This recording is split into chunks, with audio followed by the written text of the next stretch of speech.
你唔夠18歲嘅喎，你有冇監護人同你簽約㗎？我嘅人生自己話事。講乜嘢啊？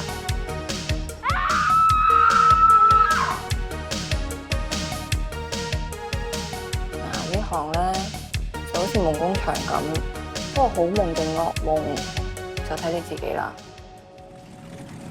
阿媽，你唔要我啊？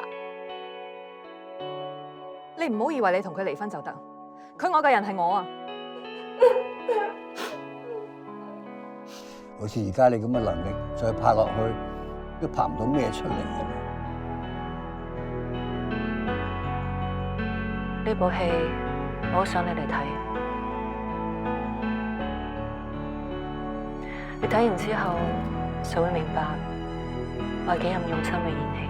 你之前喺條景裏開心啲，定而家開心啲啊？你冇同我講佢除洗衫㗎喎。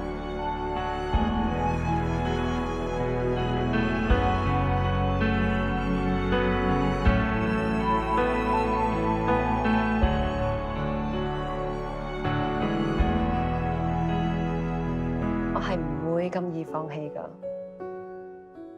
加油啊，八婆！